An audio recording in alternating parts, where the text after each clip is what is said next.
Salutations, respected viewers. I am George from Ireland. This video is a response to Mr. Stephen Crowder's video about the Crusades myth debunked. Well, it's incredible in a debunking video to include so much bunk yourself. Stephen Crowder is a soi-disant Christian, but he doesn't like the love your enemy sort of bit, as his diatribe reveals. And it appears he's done very little research. He thought he would have gleaned some knowledge from a few books before mouthing off on this one. So his video is an all-out attack on Islam. And it appears that this man perceives there to be an existential struggle between Christianity and Islam, which is much how Al-Qaeda and ISIS would see it. In a sense, he's their mirror image, that Christendom and the Dar al-Islam cannot overlap. So as though Christians and Muslims are antipodes, never the twain shall meet, and so on. Of course, Christianity and Islam are enmeshed. There are Christians who live in the Muslim world, and there are Muslims who live in Christian countries.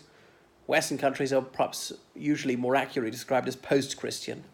So I was brought up as a Christian. I'm not a believer, but I tended to worship in various Muslim countries, like Oman, for example, the UAE, Azerbaijan, Kazakhstan, I could go on. So Mr. Crowder, he thinks being good is being in his group, not a group you opt into usually. Why do people belong to a religion? In almost every case, it's because they're brought up in that religion. So it's quasi-ethnic. Yes, it's possible to change religion, and if you're an apostate, well, you know, the penalty for that is death in Islam, which is outrageous. No one should suffer any penalty for changing his or her faith, and a few Christians would advocate for the same. Fortunately, I don't think Christians killed anyone for leaving the faith for a very long time.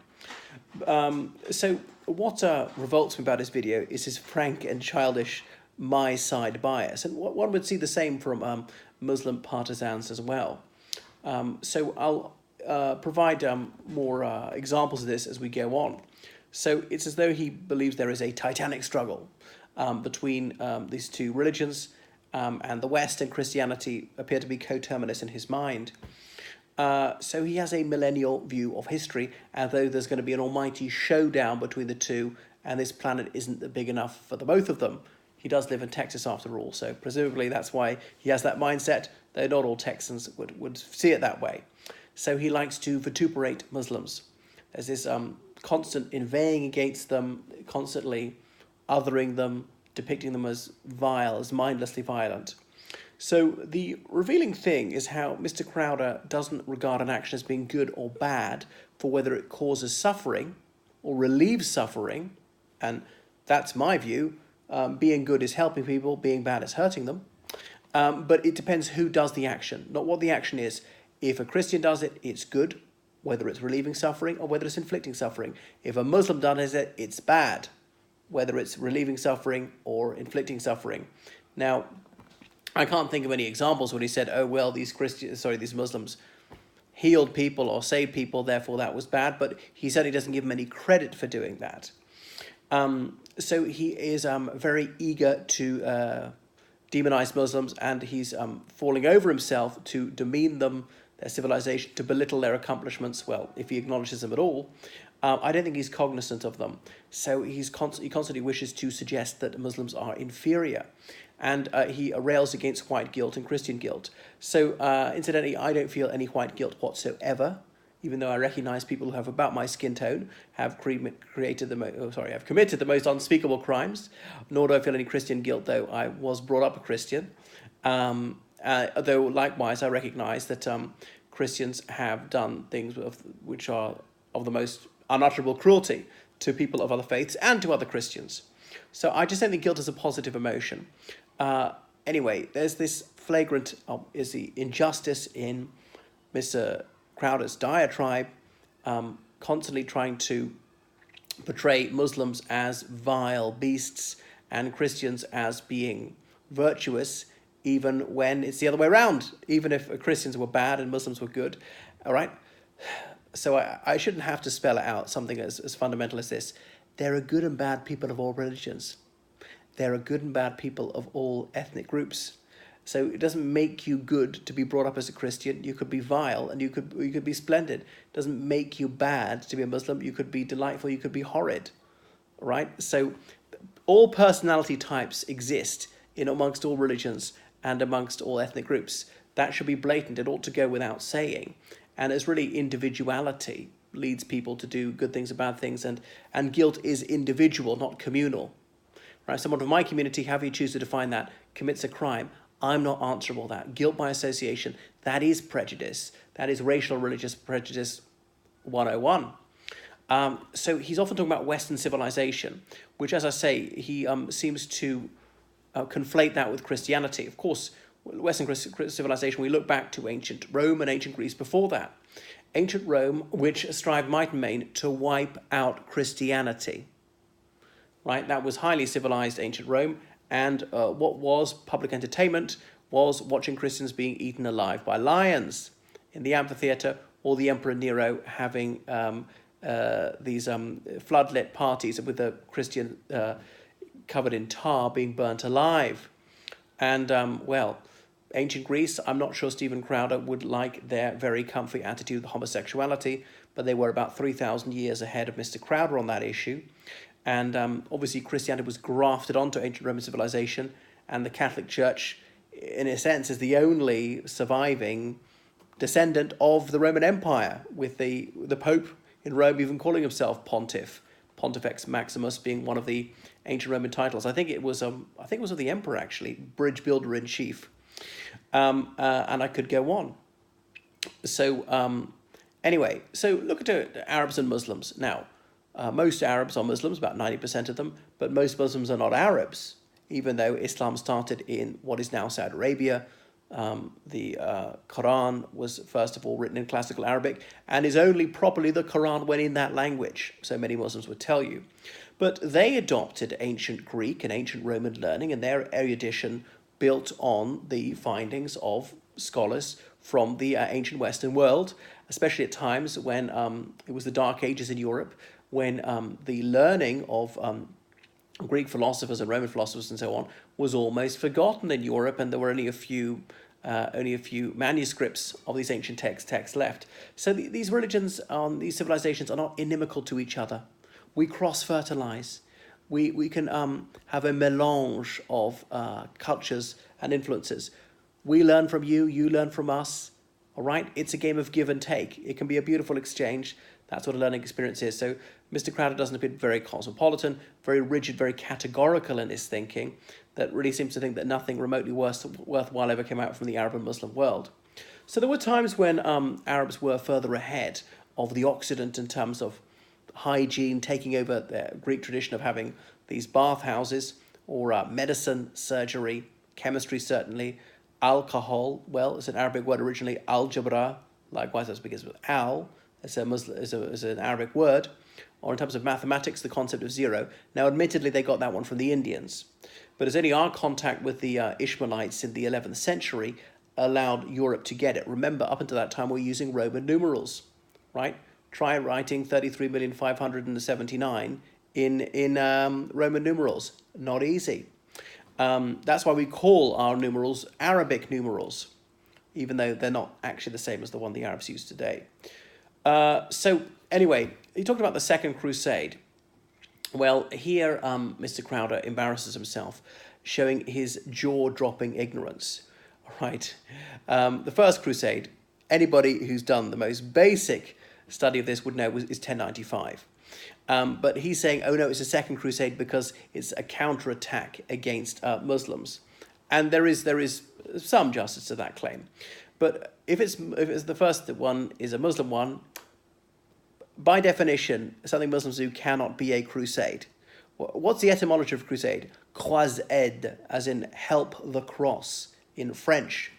But now Mr. Crowder, I know he's Canadian as well as American, and has referred to that, knowing a bit of French, but doesn't seem to know even the most basic French. There we are. There's jihad in Arabic, which is, you could translate it endeavor. I can't speak Arabic, incidentally. Any strenuous effort. It could be a military campaign for a religious cause, or it could be any great effort, even of moral self-improvement. So Mr. Crowder said the Crusades had to happen. So the trouble about these arguments is they bite back. You see, two can play at that game. The other side can say that. Your logic is reversible. They can say jihad had to happen. So in the 7th century AD, Islam started in Arabia. Medina, really, the journey from Mecca to Medina is hijrah. I shan't go into it. I know that the Prophet Muhammad had lived in Mecca and eventually took it back. And he was in contact with Christians and Jews at the time, and his faith spread through Arabia and beyond, all the way to Senegal in one direction, all the way to Indonesia in the other, as far north as Tatarstan, as far south as a majority religion to Somalia, and on and on. So now, Mr. Crowder, I've got to give him his due. He doesn't dispute that Christians carried out crimes against humanity, though he doesn't label it as baldly as that. But he just doesn't think these are acts of turpitude if his side did them. That's how infantile it is. He downplays them, whereas he describes these in purple prose. If the other side did it, he likes to amplify crimes carried out by Muslims. And incidentally, I don't deny that some Muslims have carried out these crimes. That's an important word, some. I should say that about some Christians at the time did this. I'm not saying there was ever a time where most people of any religion were responsible, even indirectly, for this sort of thing. So yes, it is possible that Muslims can be victimized, just as Christians can be victimized.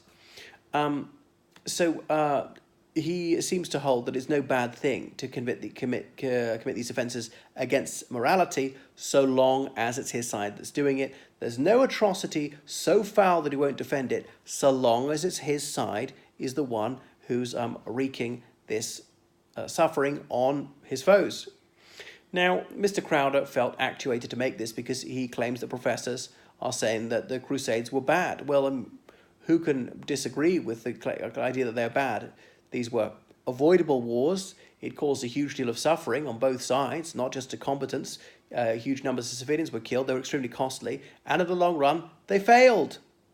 Now, he's often crowing about Israel's victories over the Arabs, but okay, put it this way, in Mr. Crowder's very straightforward language, the Crusaders were losers. There were 11 Crusades over around 200 years, and in the long run, they lost. So Palestine and Israel, the Holy Land, call it what you will, remained in Muslim hands right up until the First World War. And likewise, there was fighting in Egypt briefly, Syria and Lebanon, all these countries. And, they have a Muslim majority to this day, though it is true, about a century ago, Lebanon briefly had a Christian majority. So now he's always going on about how terrible it is. People are saying these things in colleges. Well, perhaps they shouldn't be coming up with these judgments. Some people favour value-free history, and all right, we should understand people as people of their time. But he's not willing to make excuses for the cultural context that Muslims were operating in the 11th century, though he'll definitely make excuses for Christians on the same grounds. Now, how does he know so much about what goes on in a college? I'm not sure he's ever attended one. I'm fairly sure he doesn't have a degree. So these professors, perhaps they know more than he does. And knowledge is very pertinent to something like this.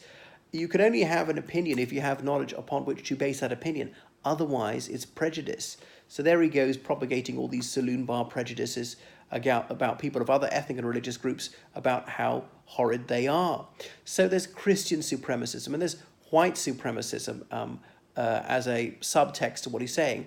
No, he doesn't come out and say all brown-skinned people are worse than us, but that is the underlying message. It's a dog whistle. It's unmissable. So it's obviously very Eurocentric about this. He could have seen that there were Christians in India, in Muslim-majority areas, getting on just fine with Muslims over there.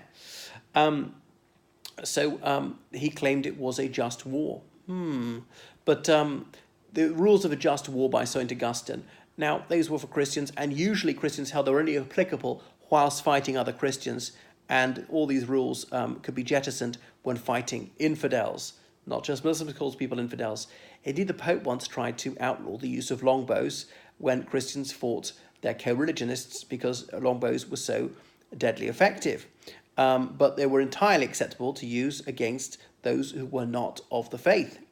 So these laws were not adhered to when fighting against non-Christians. So Mr. Crowder reveals himself to be chauvinistic, so often blinkered, cherry-picking examples, selecting to flatter when it comes to Western civilization and Christianity.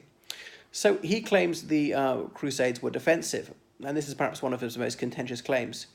At the same time, he says that he thinks military expansion was acceptable for Muslims. So what are you complaining about? If it's acceptable, why counterattack? So that was the context of the time. He can't make his mind up. So if them conquering Christian lands was okay, live with it. Don't try and reconquer it. I don't know why he's complaining. Anyway, he overlooks one of the very germane facts to this. Shortly before the First Crusade, well, not that shortly, but things changed slowly in the Middle Ages. 1054, Christianity split into the Eastern and Western Church. There were 5 patriarchs. Was one of them primus inter pares, or were they all at parity? And the Bishop of Rome, that's the Pope to most of us, he said, no, I'm the big daddy of all Christians. And the other 4 in these said, no, you're not. You're on the same level with us. But anyway, so the Roman Catholic Church was in charge of Western Europe, and the Orthodox Church was in charge of Eastern Europe, and there was no love lost between the two for some time. Anyway, 1095, the Muslims were encroaching on what was left of the Byzantine Empire. That was Rome's new incarnation. I know they're speaking Greek, but they're still calling themselves Romeoi, as in Romans.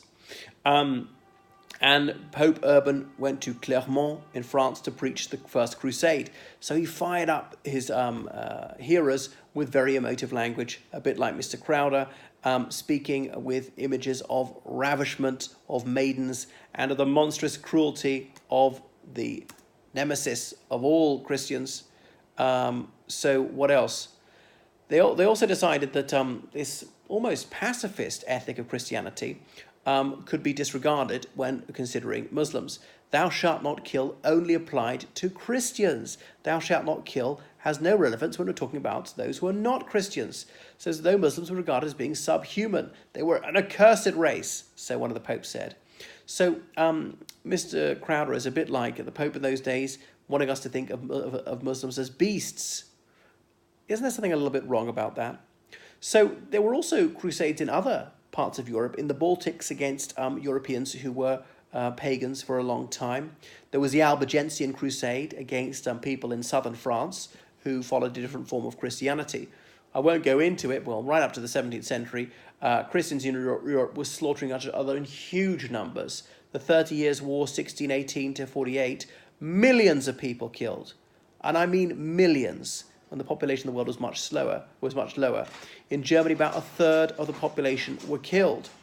So the First Crusade, and all the Crusades, were unique. I mean, the first one was unique, and the Crusades in general were unique as compared to other wars in being redemptive wars. It's the first war whereby you could expiate your sins by battling in the name of Jesus Christ.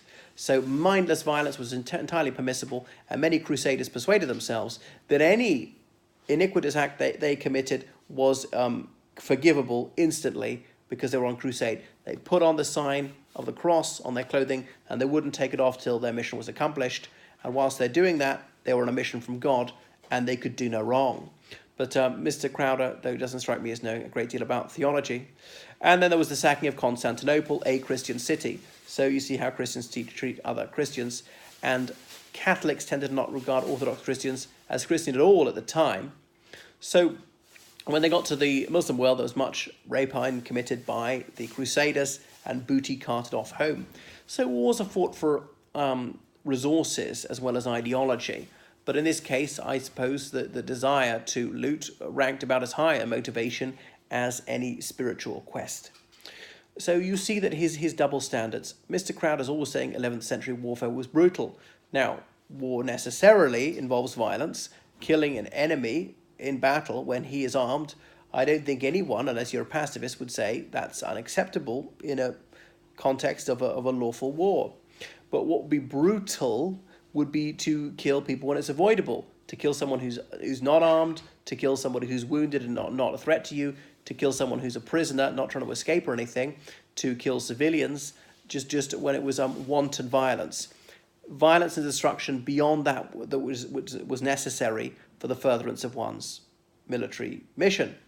So he uses this to excuse Christians. Oh, well, these were dark times, so anything the Christians did, that was entirely excusable, but not for the Muslims. Do you see how asinine this is? Then he mentions Vlad the Impaler, who's a national hero in Romania, Vlad Dracul Tepeș. And he was brutal. Even Crowder acknowledges that. But then Stephen Crowder praises this man. This man was notorious for his sadism. It's just so revolting. Impaling people, causing the most agonizing, lingering death over days. They got the message. There he is, crowing about it, laughing it off, as though it's funny to cause people such horrific suffering. How would he feel if Muslims had done that? So far as I'm aware, no Muslim ever did anything quite so cruel as that. So Christians, Crusaders, they sometimes fell upon Muslim civilians like ravening lions, just as Muslim jihadists had sometimes done to Christian civilians.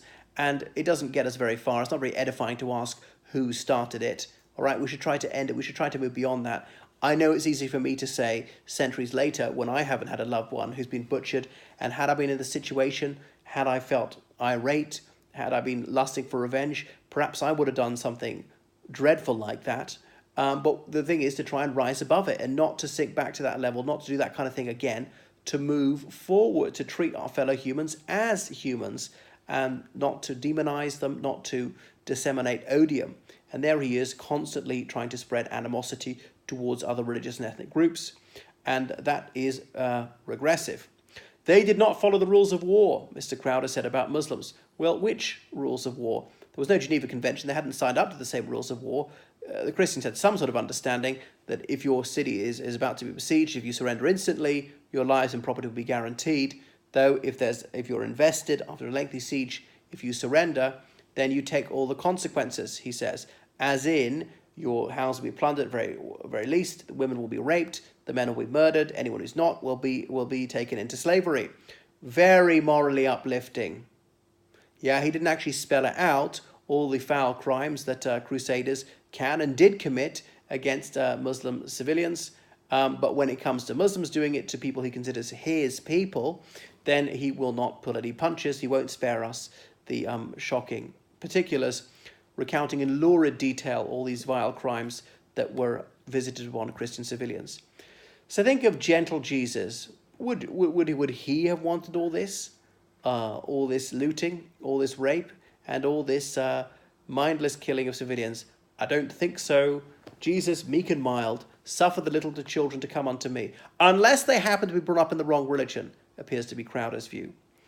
So Christians often didn't observe these rules against each other anyway. The one about not using longbows, nobody honoured that rule, whatever the Pope said. You look at the 19 long winters in England in the early 12th century. Torture was used very widespread, putting people in dungeons like oubliettes and making peasants give their last penny, their last grain to these robber barons. Hostage taking was common, including of women and children, who were often publicly put to death to try and get people to surrender. So vile crimes were committed. It was a very inhumane era. The slaughter of civilians was not uncommon. People were often killed in peculiarly slow and cruel manners.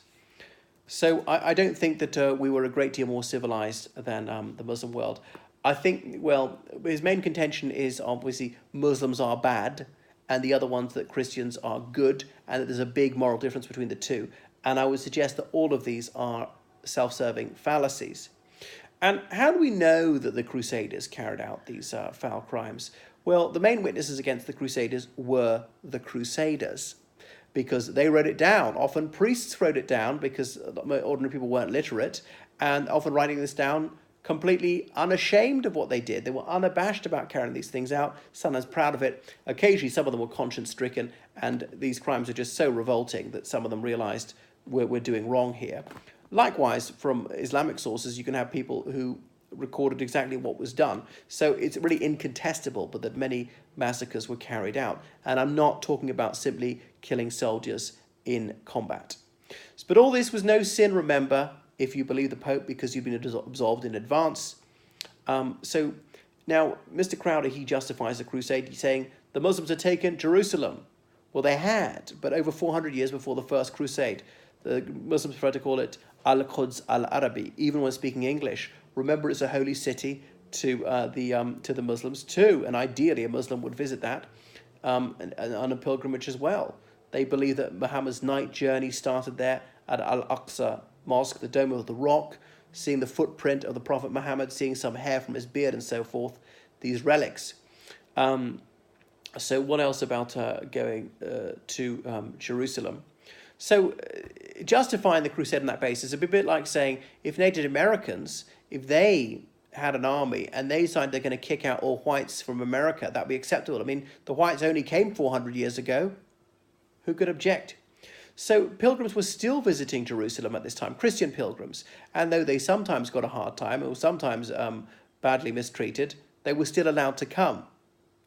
All right.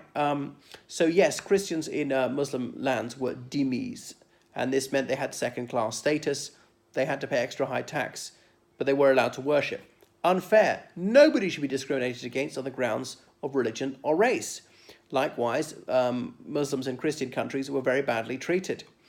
But anyway, look at all the Muslim countries in Europe there were at the time. Spain, Portugal. And later on, it was going to be Romania, Hungary, Croatia, Macedonia, Bulgaria, Moldova, Serbia, Slovenia. I might have forgotten some. And though most of those had Christian majorities throughout several hundred years of Muslim rule. So though they were mistreated, not so badly mistreated that most of them were pressurized into converting or indeed emigrating. Whereas there were almost no Muslims living in Christian majority lands.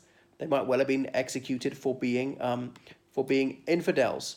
Remember, at this time, there's great moral movement. Many Jewish people in countries such as England were set upon and murdered for their faith. Why should we go all the way off to the Middle East to fight the unbelievers with some unbelievers in our midst? We can't possibly tolerate them. If you don't worship Christ, you must worship the devil. Put to death at Clifford's Tower in York. So there are many more examples of this. Now, Mr. Crowder, though he seems to absolutely abominate Muslims, he's very sympathetic towards Jewish people. And that's good. I'd like you to be sympathetic towards all people. But he overlooks the foul crimes visited upon Jews by Crusaders at this time. And remember, Spain, 1492, well, the so-called Reconquista, it wasn't a reconquest, it was a conquest for the very first time. But anyway, then the Muslims and Jews were all ordered to get out, the Edict of Expulsion. And those who didn't were going to suffer. So that's when pork became a big part of the Spanish diet. If you suspect somebody was a marrano, a secret Muslim, a secret Jew, offering this person some pork, to see the grimace on their face, and that would give them away. They'd be betrayed by that because, of course, they've been brought up to believe that pork was repugnant. That's when it became a big part of the Spanish diet, pork. And some Muslims were very broad-minded. There was a Muslim ruler of Cordoba, El Sabioso, the wise one, who learnt from Christianity as well. Just like in India, there was a Mughal emperor, I believe it was Akbar, who invited religious scholars of all faiths and felt that no religion would have a monopoly of wisdom or goodness. I wish Mr. Crowder was as broad-minded as that.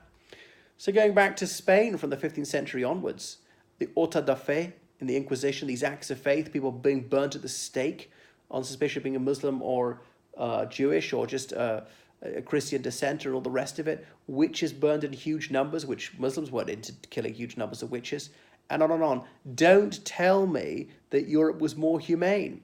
And Mr. Crowder often says that beheading is brutal. Now, I don't favour the death penalty. I'm not aware of him ever speaking out against the death penalty. And it's fascinating that of all the states he could have chosen to live in, he's chosen to live in Texas, the death penalty capital of America, and indeed the Western world. Going on about Western civilization, America is one of the only Western countries to allow the death penalty. In fact, I can't think of a single Western country that uses the death penalty apart from the United States. Even Europe, even Eastern Europe, there's only one country uses it, that's Belarus. But the death penalty was very widely practiced in those days. But if you're going to execute people at all, if you could behead someone with a single stroke, surely that's less cruel than the other methods. The slow drop hanging used in England up until the 19th century. Far worse, takes a long time to die. Strangling people. Hanging, drawing and quartering, used in Ireland as recently as 1803.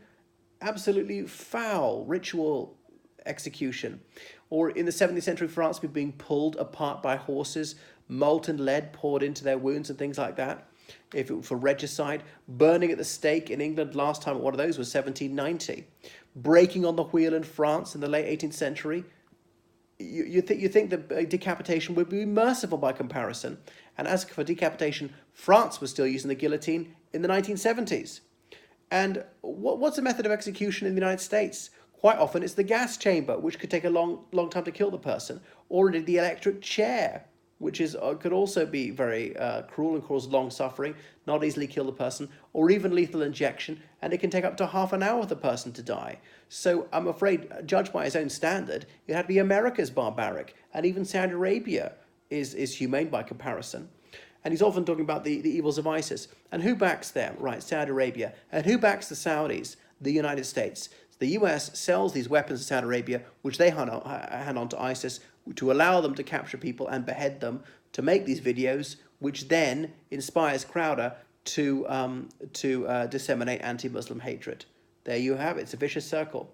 And President Trump, whom Crowder idolizes, he went to Saudi Arabia to literally embrace the absolute monarch of the most Islamic extremist country in the world. Remember, 19 out of 20 of those 9/11 hijackers were Saudis. Not all Saudis are to blame for that, but I'm afraid Saudi Arabia is more to blame than any other country in the world for that. Mike Pompeo going and praising the Saudi Arabian government, not a word about human rights there. No speaking out against the death penalty there. So the United States has helped Sharia state governments in all sorts of Muslim countries and done all it could to destroy secularism, the forces of progress, those speaking up for human rights in Pakistan and in other Muslim countries around the world, bankrolling the Mujahideen in the 1980s in Afghanistan, those who were against women's rights, those who were medieval theocrats. So don't tell me that his own government isn't responsible for this. It is. It's done everything it can to retard human rights, just because those who cared about human rights and democracy were often a little bit left-wing. Not communists, just social democrats. So there were many massacres carried out by Crusaders, as I've often said. Take Richard the Lionheart, King of England. When he captured Acre, he had all the Muslim and Jewish men beheaded, right? Now, I know he wouldn't care about Muslims, but he would care about Jewish people. So there was barbarity in Christian lands at the same time. Remember, serfdom going on in Russia till 1861. Chattel slavery in Romania till 1859. So what else? There are many genocides carried out by Christians. Or I should say some Christians. I don't hold all Christians responsible for this. Look at Christians invading the American continent. Perhaps the most horrific example is what the Spanish conquistadores did in Central America and South America. Read the destruction of the Indies about it. Who wrote that? Who detailed this genocide? Who detailed this attempt to erase a civilization? Bartolomeo de las Casas, a Spanish priest. Yeah, a Christian wrote about it because he was involved in this cause, but eventually he just couldn't stomach it. He was horrified by these foul acts that he was complicit in. So Mr. Crowder, he comes out with decent arguments occasionally, saying there's Muslim privilege in Muslim countries and people aren't aware of that and don't try to counteract that. And that's true. And Muslim countries like Pakistan do lawfully discriminate against religious minorities, and that's shocking. And there is violence against religious minorities in places like Pakistan, and that's obviously outrageous. Slavery is only abolished in Saudi Arabia in 1962 and in Mauritania in the 1980s. But the most slaves in the world are estimated to live in India by Anti-Slavery International, a mostly Hindu country. And yes, it's true that most Indians would be as disgusted by slavery as I am. I'm not suggesting they're responsible for it. Slavery exists in every country illegally, and in decent countries, obviously decent governments are trying to stamp it out. So he's constantly talking about Muslim aggression, and of course it has occurred and it does occur. But have Christians ever been aggressive in relation to Muslim countries? Well, let me list some of the Muslim countries which have been invaded by Christian countries down the centuries. Morocco, Tunisia, Egypt by both the French and the British, Libya, Chad, Eritrea, Somalia, Pakistan, okay, then it was part of India, Indonesia, Malaysia, Djibouti, Senegal, Western Sahara, Niger, Nigeria, as in the northern part is Muslim, Mali, Kazakhstan, Ingushetia, Chechnya, Azerbaijan, Iran, Iraq, Turkey, Syria, Lebanon, Palestine, Turkmenistan, Dagestan, Uzbekistan, Tajikistan, Kyrgyzstan. Could be more. Now, some of these are part of the Russian Federation, but they were independent countries at one time. Did I forget Tatarstan? I could go on. So don't tell me Christians have never invaded Muslim lands, often completely unprovoked, countries which were never Christian in the first instance. He mentioned the Armenian genocide, and that's true. In fact, he underplayed it. It's probably 1.5 million people murdered in the Armenian genocide, which is just ineffably ghastly. Words fail me when I try to describe the cruelty and the suffering of that. And then he says, don't tell Cenk, as in relation to Cenk Uygur of the Young Turks, who's a Turkish American. So trying to score points against him, Cenk Uygur seems a very decent guy, and he doesn't deny that the Armenian genocide took place. He's not responsible. He was born a long time after that. So it's not a way to slag somebody off just because someone of his nationality committed this crime. Guilt is individual, not national. And saying, oh, it would cause bad blood between him and Anna Kasparian, who's an Armenian American. And isn't it fantastic that a Turk and an Armenian can get on so well, and there should be no bad blood about them? They can recognize historical truth without hating anyone. But that seems to be beyond Mr. Crowder. So yes, there have been many genocides carried out by certain Christians, and I don't blame all Christians for this, and it's true, probably all religions or all ideologies. So, but this is Mr. Crowder's rationale. Christians committed massacres to stop massacres, so that's okay then? I mean, not just killing people in battle, but deliberately killing civilians on a huge scale. How's that an improvement? Where's the moral gap here? Beheadings occur in soccer stadiums as a warm-up act. That is Mr. Crowder's quotation. That's a lie. Now, they don't do that in Saudi Arabia or anywhere else. They do behead people in public, but not in the soccer stadiums. If you go back to Afghanistan under the Taliban until 2011, that was happening. So there used to be public executions in France until 1939. In the United States, in the 30s, there were public executions. I'm not just talking about lynchings by a Christian fundamentalist organization, including one in Texas, actually, the KKK. But I think it was in Kentucky, the last man was publicly hanged in the US.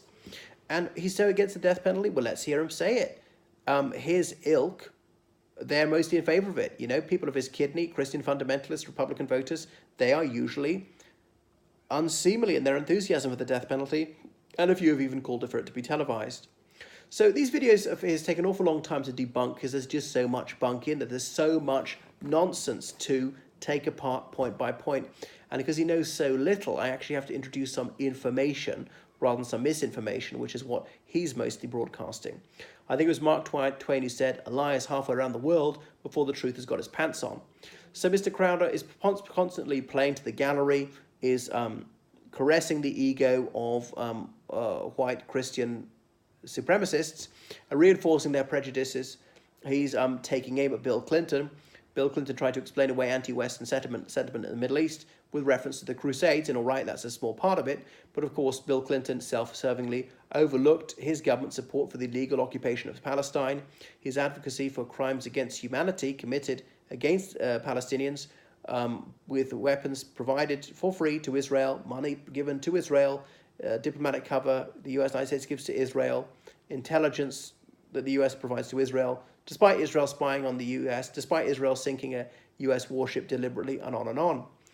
Anti-Western sentiment in the Middle East is partly because of the sanctions against Iraq. I know Saddam Hussein manipulated those to deliberately starve people to death, but it's partly because of the US government propping up tyrants in the Middle East, toppling Democrats like Mohammad Mossadegh in Iran, and because US troops were stationed in Saudi Arabia.